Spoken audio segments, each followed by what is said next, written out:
Hello,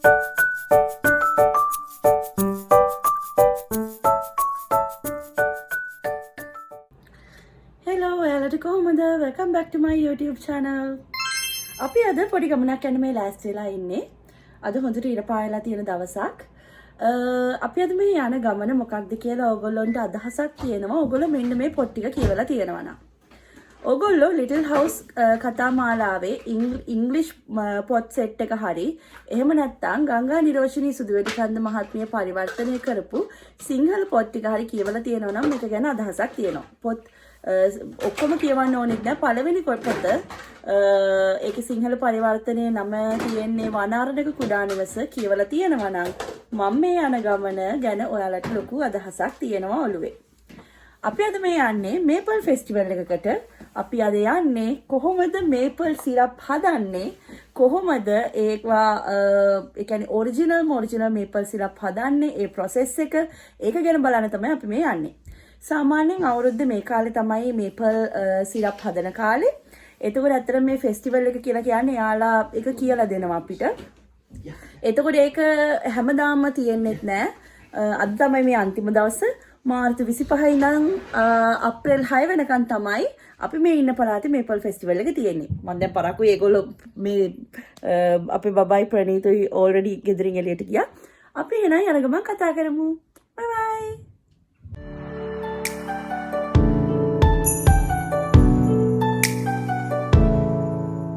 ඉස්සර අපි දෙන්න විතරක් ගියපු වාහනේ දැන් අපි 3 දෙනාම යද්දී හිතට අමෝද සතුටක් දැනෙනවා. දැන් අපි දෙමෝපියෝ නේද කියලා හිතෙනවා. ඉතින් මේ වගේ ගමන් ලොකු දුරක් නොවුනත් මෙහෙම මේ 3 දෙනාත් එක්ක යන මේ වගේ ගමන් හරිම සතුටු හිතෙන දවස්. මේවා කවදා හරි හරිම සතුටු හිතෙන මතකයක් විදිහට අපේ හිතේ තියේවි. මිහිරති මතන් වලින් මිටක්ගෙන සරසන්න එතහැකිනම් නුඹට සවස්වල හමුවන්න මේ ගෙවෙන දවස් වුව කමක් නෑ විඳගන්න ආදරිය ආදරෙන් හෙටත් මා පුරවන්න.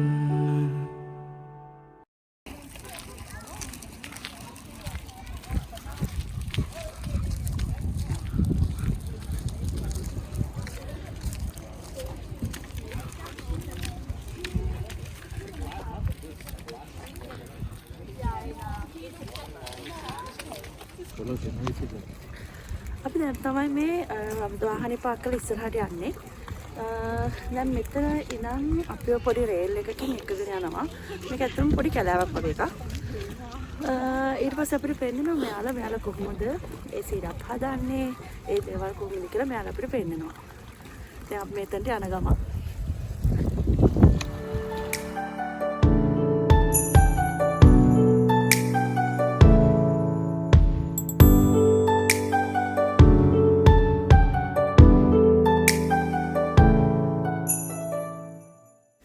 ඔන්න අපිට මැප් එකක් හම්බුණා. අපිට යන්න ඕන පාර මාක් කරලා තියෙන. මේ මැප් එකේ පිළිවෙලට ගියොත් තමයි අපිට process එක හරි පිළිවෙලටම, ඒ කියන්නේ පටන් ගත්ත තැනේ ඉඳන් ඉවර වෙන තැන වෙනකන් හරි පිළිවෙලටම process එක බලන්න පුළුවන් මේ මැප් එකේ පිළිවෙලටම ගියොත්.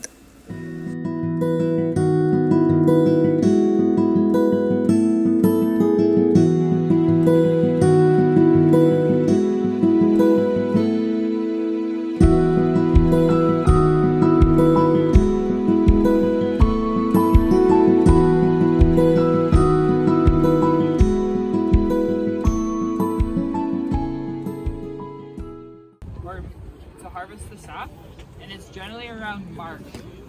So do you guys have March break? Yeah? So 200 years ago, අපි දැන් මේ ඇවිල්ලා ඉන්නේ මේපල් ගහක් සිදුරු කරන්නේ කොහොමද කියලා දෙන තැනට. අපි හරියට ලංකාවේ රබර් කිරි කපනවා වගේ තමයි. ඒත් ඒ විදිහටම සමාන නැහැ. මෙහි මේපල් ගහ සිදුරු කරලා ඒ සිදුර ඇතුලෙන් එන ද්‍රාවණයෙන් තමයි මේපල් සිරප් එක හැදෙන්නේ.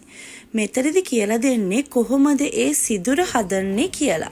දැන් මේ පේනව නේද මේ චූටි ළමයි මේ ගහක සිදුරු කරන්නේ මෙන්න මේ විදිහට තමයි මේගොල්ලෝ මේපල් ගස් සිදුරු කරලා පැණි අරගන්නේ. අපි දැන් මේ මැප් එක බලාගෙන මේ ඉස්සරහට යන ගමන් මේ අපි දැන් මේ එක තැනකට ගියා. එතන අපිට කියලා දුන්නා කොහොමද මේපල් ගස් වල සිදුරු කරලා මේ ඒ process එක පටන් ගන්න කියලා. අපි දැන් ඉස්සරහට යන ගමන්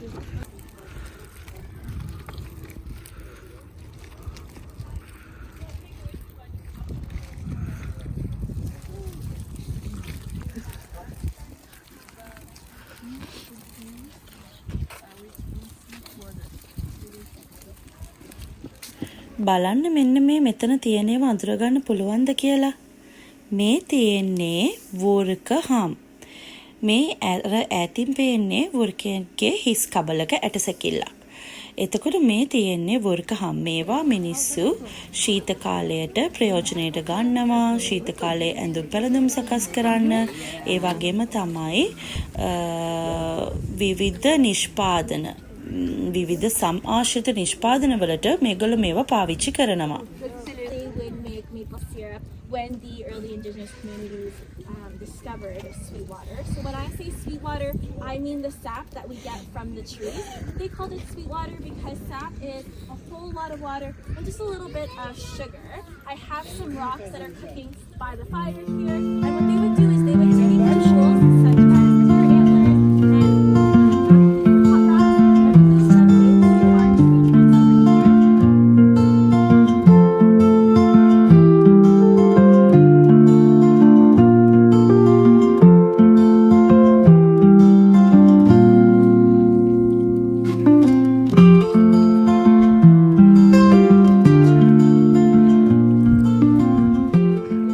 මෙන්න මේ විදිහේ බාල්දි වලට තමයි ගහ අර විදිහට සිදුරු කරාට පස්සේ ඒ එන දියරය වැටෙන්නේ.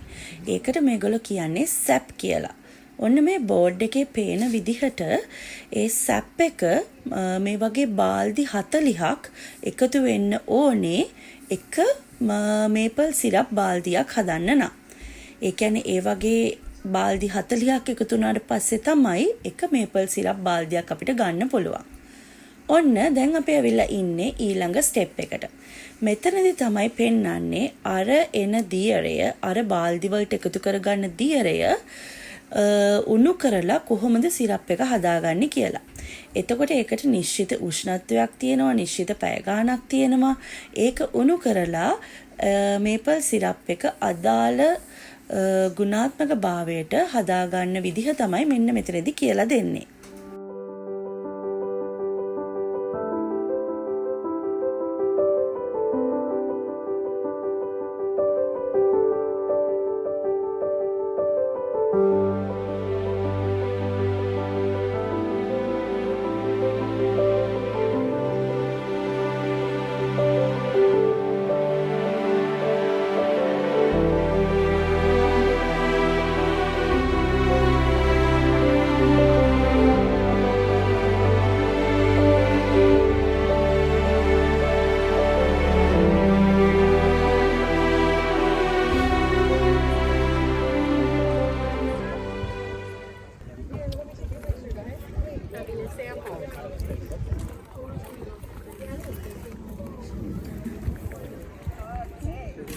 කොහොමද? රසයිද? සුපර් මාකට් එකකට වඩා රසයිද?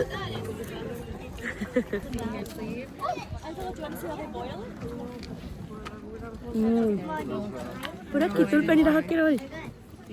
ඒ වගේ. ලංකාවේ අපිට නම් මේක පොඩ්ඩක් අර කිතුල් පැණි වගේ රහක් එන්නේ. ඒනට මේක අපිට කියන්න පුළුවන් හොඳ විශ්වාසයෙන් කියන්න පුළුවන් මේක මේ සුපර් මාකට් එකේ තියෙන මේපල් සිරප් රහ නෙමෙයි. මේක මෝරම රසයි. හරිම රසයි. මට නම් පොඩක් කිතුල් පැණි වලට පොඩක් හුරුයි.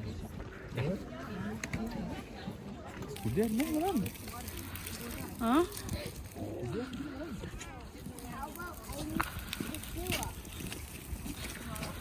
ආ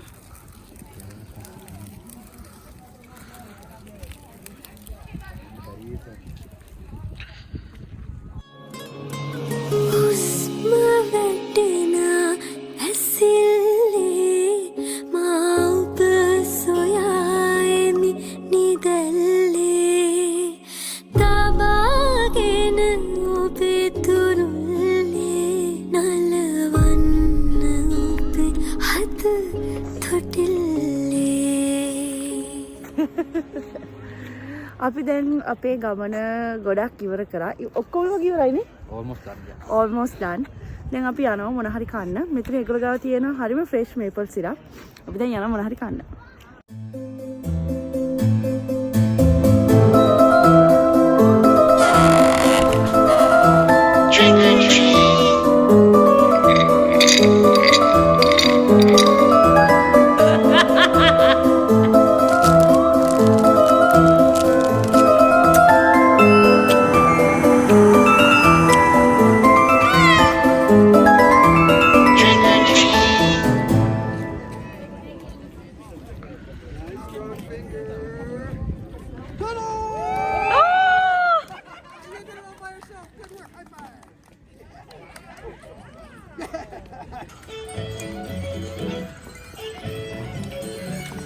අනේ ළඟට එන්නද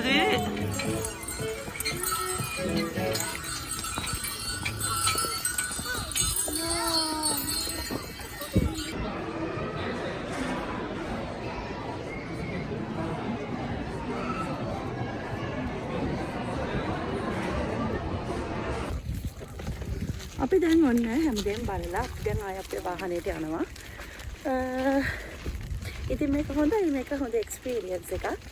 ඇත්තටම අපි අර චූටි කාලේ පොත්වල කියවපු දේවල් අපි ඇස් දෙකෙන් අපිට අපේ රටේදී දකින්න බැරි වෙච්ච දේවල් මෙහෙම දකින්න පුළුවන් වෙච්ච එක ඇත්තටම ලොකු සතුටක්. ඉතින් මේක හොඳ එක්ස්පීරියන්ස් එකක්.